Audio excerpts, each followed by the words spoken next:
Well, good morning. I've got a feeling that this podcast might be a bit difficult today because I'm out and about and it's pretty busy and there's plenty of walkers knocking around and they always find somebody just talking to themselves quite weird, so I'll try and keep this one brief. I've been wanting to do a podcast based on expectation for a while, which probably probes my what's going on in my head at the moment, really.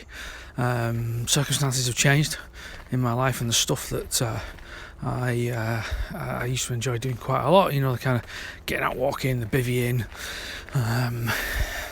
caving, top of mountains, that's probably gone by the wayside just a little bit as I suppose as I find a new path for those kind of things that I still love. I try and find a space for them in what is increasingly a busy life. It's frustrating me really because not being able to get out as much means that the work I'm doing on my my next projects and further projects is hampered a little bit. Now that work will get done, there's no issue there, but it means it's got to be crammed into kind of little precious moments really, rather than being more spread out, which is what I would have preferred.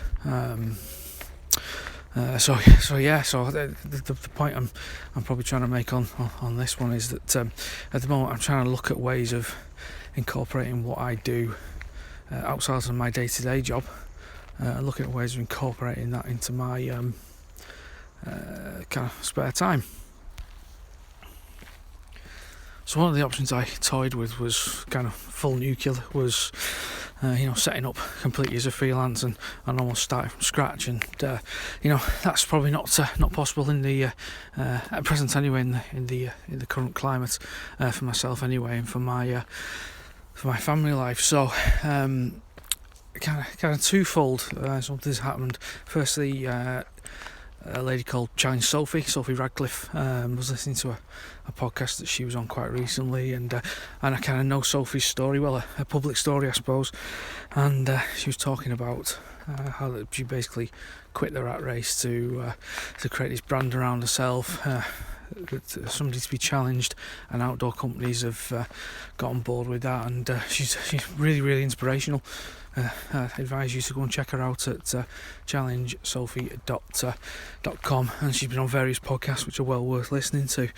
Then I was approached by two companies who, for want of a better phrase, decided they wanted to work with me on a couple of things that they were working on, and it kind of got to me thinking that, let's start using some of the contacts I've created over my career, and let's see what is out there. Let's see if there are more kind of outdoor firms, companies, outdoor gadgets, companies, things like that would want to work with somebody who's been writing, I suppose, for 20 years, creating content, and as a way of getting the message out there. So I started looking through my LinkedIn and seeing who I follow and who follows me, and surprisingly a number of outdoor companies there. So this is an ongoing thing. It's an ongoing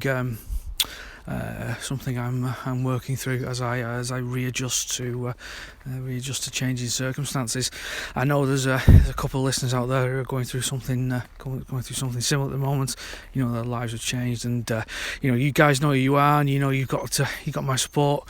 Just very, very best of luck to you. So expectations, I don't know. It's a difficult one really. Being an author, there's this view of authors as sitting at home behind a desk, looking out on the stunning vista, banging out great copy, great fiction, great stories, and being commissioned off the back, and that's something that I suppose most authors aspire to. I've probably had to change my approach on that really.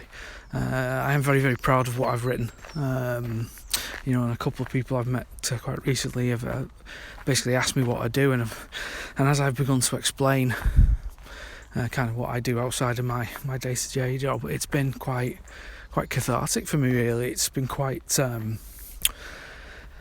what the phrase I'm looking for is, it's been quite surprising when I've listed kind of the achievements I've made in kind of writing.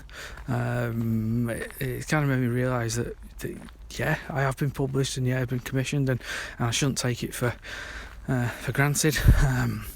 Did I expect more accolades? Did I expect more sales? Yeah, possibly. I think levels of expectation in anything you do is always difficult to measure.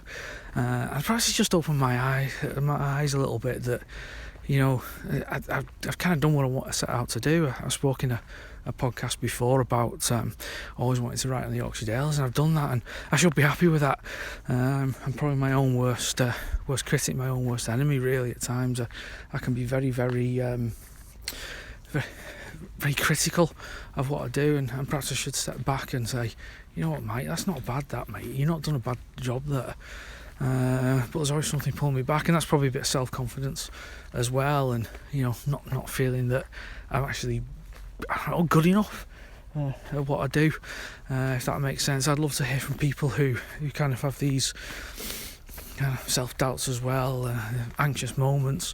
Be really interesting to reach out and find out how you got through it. Is it just kind of pure confidence that gets you through it because you're good, or do you have that complete kind of anxious, sweaty palms when a project goes off to press?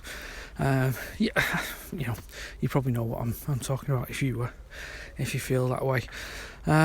So what can I tell you at the moment? Well, my book on Cheshire is ongoing. Still researching, trying to get out as much as I can. The two companies that I hope to be working for, or working with, I should get some stuff back from them and quite soon, and hopefully that'll be start of a project that shows that I can do that for people, if that makes sense. I'm not interested in freebies. I've never been, quite a few people kind of like the idea of being approached by firms and we have this and we review this for us. I'm not, that's not me. I think when that happens, you're almost obliged to give a good review. I would rather work in partnership with somebody, and so it's mutually beneficial than something goes through the door and they say review that, and you do then kind of feel that you've got to give it a good review. Well, I know some people do anyway. I know that I've seen on Twitter with I think it was an outdoor blog that I follow that they basically said that just because you send it doesn't mean you're going to get it. So you're going to get a good review. So yeah, that one will be quite interesting. This is a proper meander, this one, isn't it? It's a proper all over the place. Just some thoughts, really. I'd be interested to hear what you think, especially around that kind of anxiety and self-doubt, and and being able to, I suppose, talk confidently about what you do, being proud of what you do. I find it very difficult to do that, and I am proud of what I do. So it'd be quite interesting if you've got some techniques to push yourself past that. And finally, check out challengesophie.com. Fantastic what she's done with life and achievements she's made, and also what she's doing with Trailblazers as well. Well worth checking out. Pretty inspirational. Hope to hear from you soon if you're all still awake.